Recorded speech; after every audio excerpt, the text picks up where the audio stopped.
Hey everybody, I'm Yvonne Williams with Back to Earth Creations, and in this video I want to show y'all how I made this steampunk fairy house with a door that opens and closes. So being very careful as to not drop it, but I really wanted to make one that had a nice big blooming rose on top. So let's get started. To begin, I have rolled out some Kato translucent polymer clay onto the thinnest setting, on my pasta machine, and I am going around one of these floating orbs. You can see I really could have done to clean up my work surface first. Well, hopefully I didn't need that part of it. This is just a mess. And I am just stretching this around. Oh man, it's tearing. Maybe I'll put a window there. But yeah, this is not very user-friendly. But I just wanted to get it as thin as I could as a base layer because I really want this to glow like really nice whenever it has the LED candle inside of it. And so I didn't want just the windows to shine through. I wanted the whole thing to just be luminescent. So there we go. And then when we get over here to where the entryway is, because I'm actually going to be adding in a swinging door. There we go. I'm trying really hard to not get any air bubbles in there. If and when I do, just slice it carefully and then pet it back out.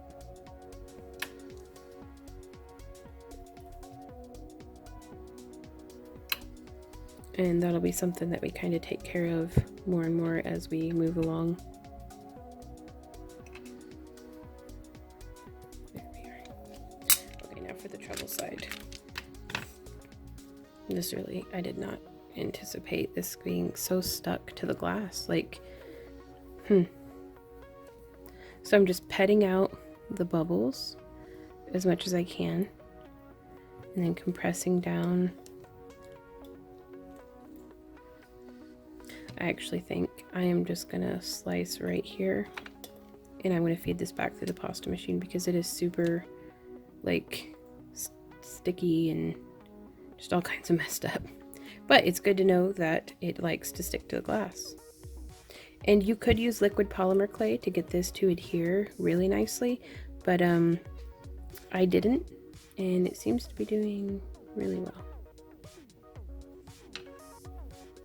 So again, I just slice and then pet it out with my thumb to get all those air bubbles out until we have a nice, smooth, perfect surface. So I'm going to put all of this clay back through the pasta machine and work it back down to the thinnest setting and then finish wrapping our globe.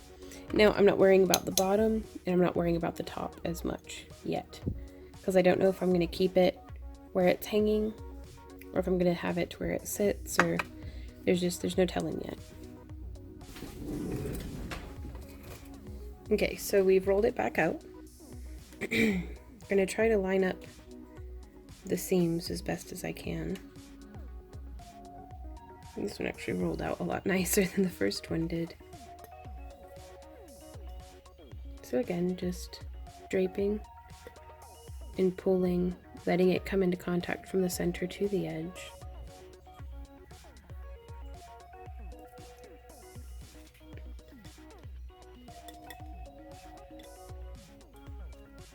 There we go.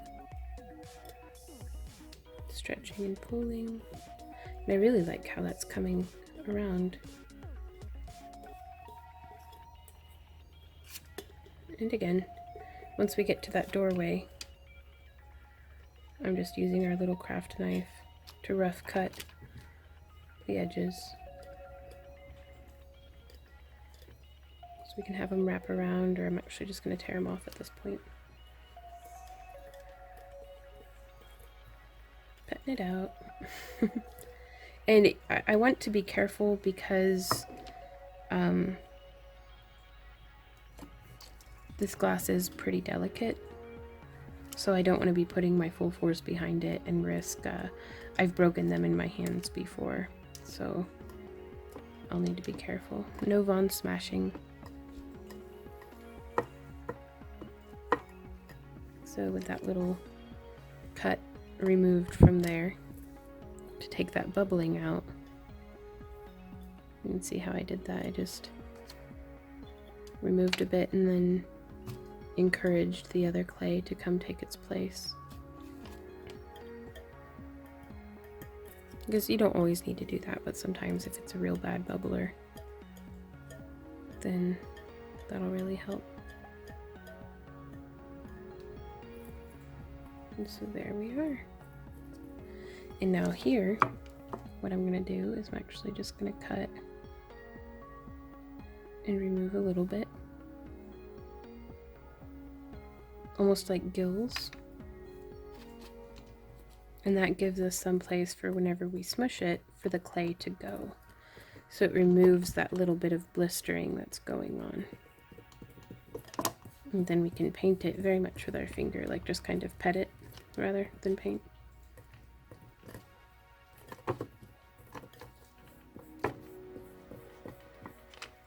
And that'll smooth it down. And I'm not looking for perfect as much as I'm looking for more organic. So I don't want a bunch of very straight, like, yeah, I wouldn't want another polymer clay worker to be able to look at this and see, oh, well, that was clearly where the edge of the sheet was. You know, I want it to look maybe more like a natural cracking in the dry or the plaster. You know, if it's like an adobe or cob house, it's like, well, that's just, you know, how it's happening, not, well, that's where your seam's lined up. Okay. Excellent. And again, I'm just going to go through and tidy up all of our little blisters, our little air bubbles. And I actually think, because I'm not 100% positive how I'm going to be doing this design. So I think I'd like for it to be, I know it's going to be like, this is going to be an indoor fairy house, so it doesn't have to be impervious to the elements, which is going to be a lot of fun. That means I can include like moss and stuff. And it's going to have an underlying like peacock theme, like that color scheme. So that's going to be pretty neat. But other than that, I don't really have like anything in mind. There we are, removing little doggy hairs. So I think I might do like maybe another mushroom theme, like if it's a little like peacock colored mushroom cap with crystals around the bottom. I really liked that kind of look last time I made a fairy house. So that means I'm going to pull out another circle cutter. Actually, I'm going to use one of these teardrop cutters, and I'm going to give this quite a few windows. Oh no, since it's so curved it doesn't want to cut out the teardrops. So I'm having to kind of roll the cutter forward and back. And I'll make a little wooden frame for these windows. So we've cut them, and I'm going to come in and more or less scrape out the inside.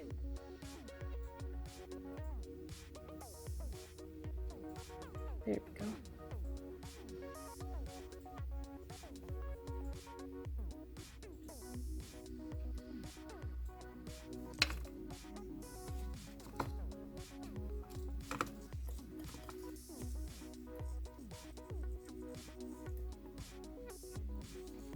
There. Well, that's just a little window. I don't know. I want one bigger than that. So I'm gonna freestyle. Just doing a little cut across the top and then the bottom.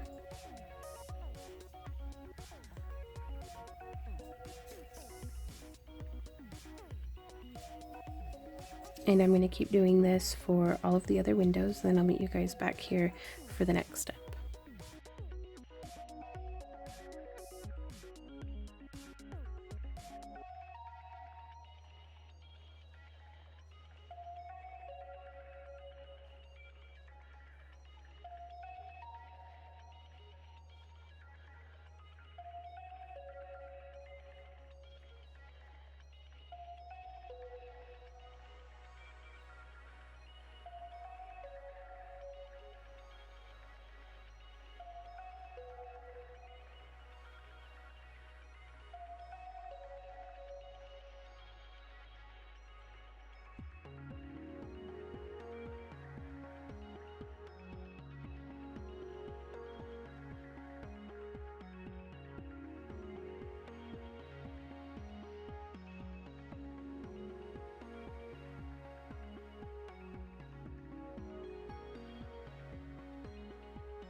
So I have rolled out an entire 2 ounces of the antique gold and cut, for my size reference, I'm using this roll of masking tape because it fits right over the opening, but I gave myself about 2 centimeters of an increase in diameter and then cut around the edge. And then I'm gonna set this actually off to the side to recondition. And then I am going to keep this there, and I use a porcupine quill to mark just because it's very lightweight, has a little bit of flex to it, and I don't know, it's just a tool that I have that I like. Gonna remove some of the dog hair stuck to the edge of the masking tape. Gonna go ahead and do that, and then I'm gonna throw this into time lapse while I cut out a little bit of a toothed gear edge, very similar to this, just doing the little notches, and I'm going to do that all the way around.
So I did some time lapse of us sculpting the door and its frame, but I'm going to need to go ahead and bake the door at 275 degrees Fahrenheit for about 15 minutes, just enough to harden it up a little bit so it stops distorting so much, because we will be putting it through to bake fully with the rest of the fairy house.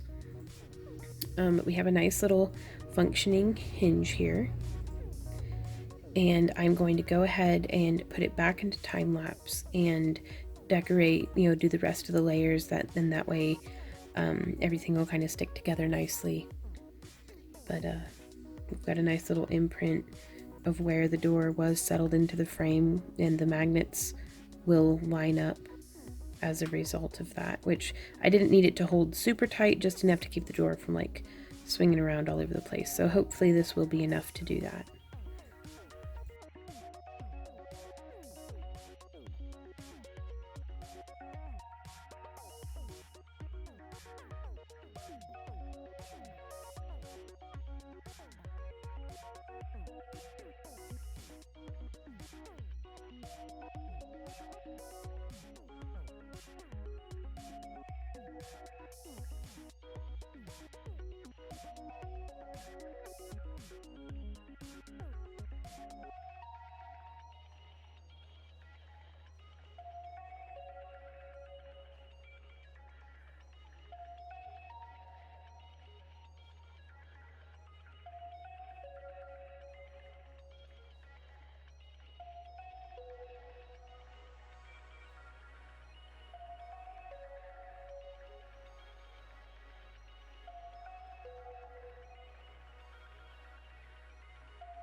So it's still quite warm from in the oven, but everything's nice and assembled. We have our little knob that will be able to open and close, and the door still swings quite nicely.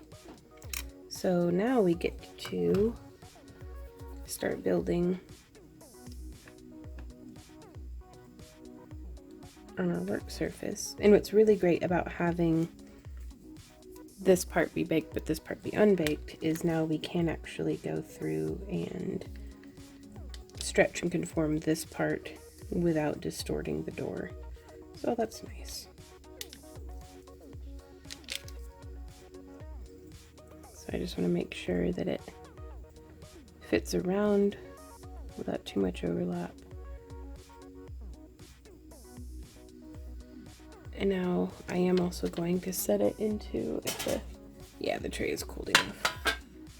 Nice thing about these aluminum baking pans is they cool off pretty quick.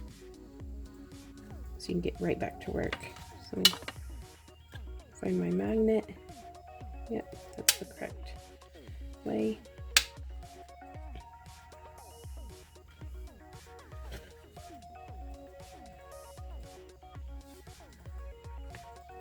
I do kind of want to back that with something else. But I don't think now is the time. Okay. So yeah, that'll give us some nice open and close action. I'm actually going to go ahead and shave off a little bit of, there it is, of the inner door here. Just to give us just a little bit more space.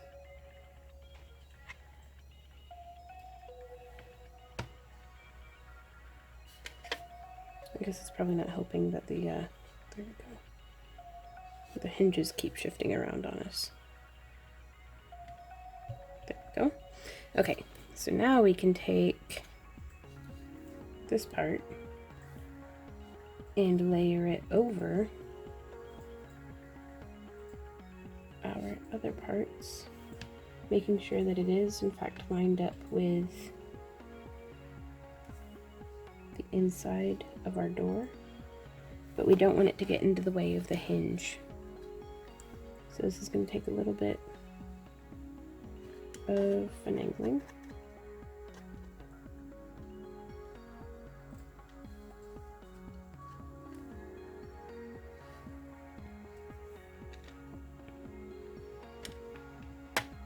There we are. And now we have a little bit more. Though I am going to trim it right here. That way they'll connect well.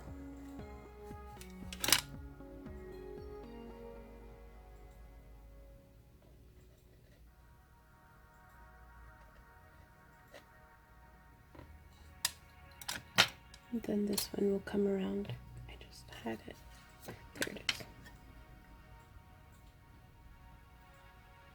Cutting that at an angle, and I'm going to save the rest of this for trimming the windows.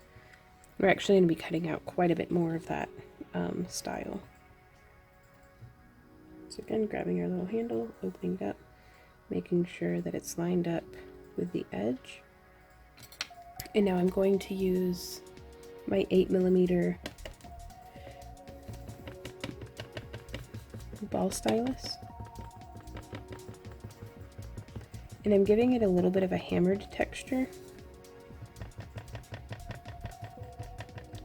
And we are going to get some distortion, but we can fix that here in a moment.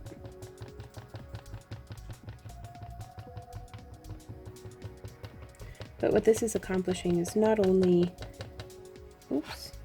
is this making a little bit firmer contact between the clay layers, and as well as adding a little bit of depth with the pattern and the texture and things. Okay, so we're gonna open that back up. Tidy up any spots where it distorted towards the center. I think that looks pretty neat so far. And now from here, I am going to use Gray Granite Primo Sculpey. It's one of their accent colors. And I'm just going to condition. I have some little segments left over from last fairy house that I did. But I'm going to condition this and then roll them into little balls. And then I'm going to place these and just smush them down like that to give it a really nice stone texture. So I'm going to put that into time lapse and then I'll meet you all right back here.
So our door is baked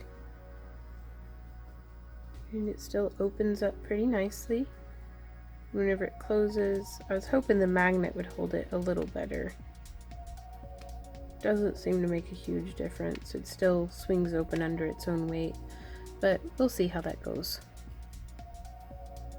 And so now from here, I actually want to start securing this to the front of our fairy house. I'm using where the windows are cut out so that I'm not distorting the outside. And I'm going to begin by pressing around the perimeter, and I'm actually going to take full advantage of the door opening to be able to get in here on the inside, and I'm squishing this inner ring to fill in that gap. Hopefully make a really nice bond that will surround the glass and hold the door on. Hopefully. Never done this before, so we'll see how it goes.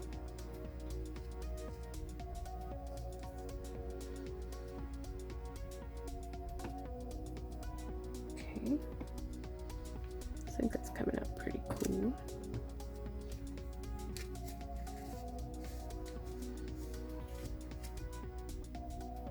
Just squishing it together. And that's how it looks with the door shut. And you can just open and close that.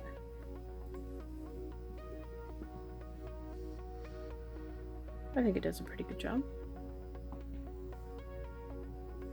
And so now from here, and I'm going to put it back into time lapse for this, but I am going to be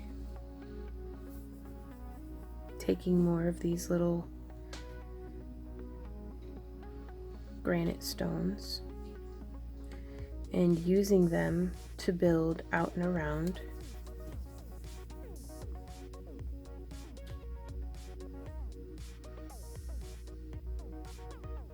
on the fairy door.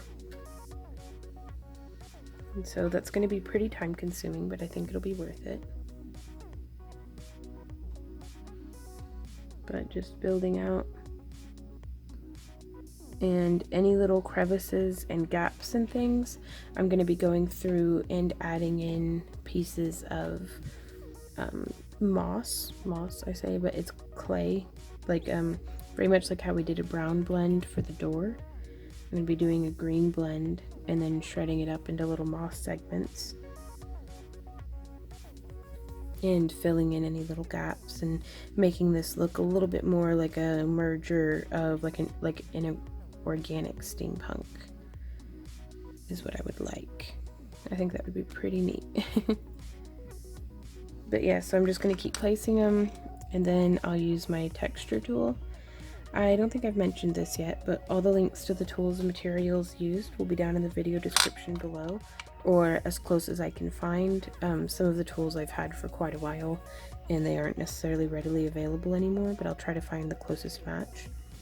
And also the links that I provide are affiliate links, so anything that you purchase through them on Amazon greatly benefits our company, so I really appreciate y'all's support over there. Okay, and so I'm going to keep going through and just build that out. Probably also I'm going to be doing a little bit of blending, and we'll start decorating the rest of this, and I'll meet you guys back here for the following steps.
Hey y'all, thanks so much for hanging out with me for this video. I really hope that it was helpful to you, or maybe got your own creative juices going for your own fairy houses.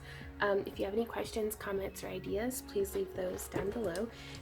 Also, all the tools and materials used, for the most part, will be listed down in the video description, as are links to my different social media and like social media platforms, my DeviantArt gallery, my Patreon, where you can go and support my work if you really like my free tutorials and would like to, you know, contribute towards the creation of more of them.